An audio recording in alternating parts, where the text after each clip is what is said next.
우리나라가 날이 가면 갈수록 출산율이 떨어지면서 OECD 꼴찌 자리를 굳히고 있죠. 그런데 미국의 유력 매체인 월스트리트 저널이 한국의 값비싼 청혼 문화가 결혼을 가로막는 걸림돌이 되고 있다고 정면으로 비판하는 기사를 무려 1면에 실었습니다. 지난 15일자 미국 월스트리트 저널 1면입니다. 결혼 전 비싼 장애물 4,500달러짜리 화려한 프로포즈라는 제목의 기사가 실렸습니다. 바로 한국의 값비싼 프로포즈 문화를 비판한 기사입니다. 월스트리트 저널은 한국인은 화려한 호텔 스위트룸에서 명품 가방을 주며 청혼하는 걸 선호한다며 이를 SNS에 자랑하는 것도 일반적이라고 보도했습니다. 또 이런 청혼에 4,500달러, 우리 돈으로 약 580만 원이 든다고 소개했습니다. 그러면서 한국 혼인율과 출산율이 사상 최저 수준으로 떨어졌는데도 한편으론 이런 청혼 문화가 유행이라고 정면으로 비판했습니다. 실제로 SNS에 호텔 프로포즈로 검색하면 관련 게시물만 4만 개 이상 뜨고 서울의 한 유명 호텔에선 157만 원짜리 프로포즈 패키지가 한 달 평균 38회 정도 예약되는 걸로 파악됐습니다. 외신에서까지 우리나라 청년들의 이 과시 문화를 비판하고 나선 건데 팍팍한 경제 상황이 오히려 이런 과시 문화를 심화시켰던 분석도 나옵니다. 젊은 청년들이 서울의 아파트를 사려면 숨만 쉬어도 30년이 걸린다는 말이 있죠. 이런 상황에서 청년들은 애초부터 내 집 마련과 자산 형성을 포기하고 대신 고가의 물품을 소비하고 그걸 SNS에 자랑하면서 만족감을 얻기도 합니다. 여기에다 계층별 양극화도 더 심해지고 있습니다. 지난 2021년 상위 20%와 하위 20%의 소득 격차는 무려 6배에 육박할 정도입니다.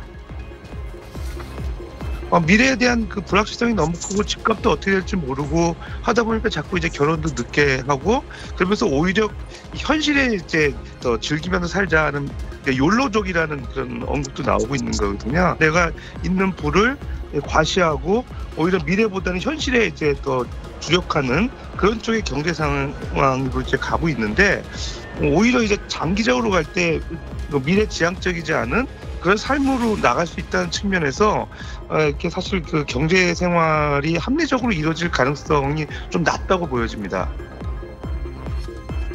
청년들이 열심히 일하고 싶은 동력 자체가 줄어드는 상황까지 닥치면서 이 구직도 취업 준비도 하지 않고 그냥 쉰 청년의 수는 지난해보다 3만 명 넘게 증가한 이 35만 7천 명에 달했습니다. 전체 인구가 감소하는 상황에서 이렇게 쉬는 사람이 늘어난 연령대는 20대가 유일했습니다. 지금까지 뉴빌더 전연남이었습니다.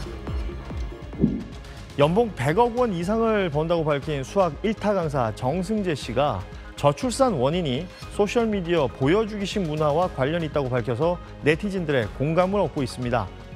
유튜브 채널에 올라온 영상에 정승재 씨가 강의 도중 저출산 문제를 언급하는 장면이 담겼습니다. 그는 SNS에 자주 등장하는 호텔, 고급 음식점, 골프, 고급 슈퍼카 등을 언급하며 우리 때는 그런 것이 없었다고 말했는데요. 이어 그때는 다 못 살았는데 아기는 많이 낳았다. 지금은 다 잘 사는데 왜 아기를 안 낳을까?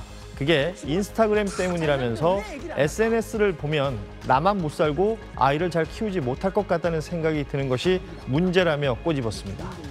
또 한 달에 100만 원도 진짜 많이 저축하는 것이라며 인스타그램에 나오는 하룻밤 100만 원짜리 호텔에 오마카세까지 먹으면 둘이 하루에 한 200만 원은 소비하겠다라고 지적하기도 했는데요.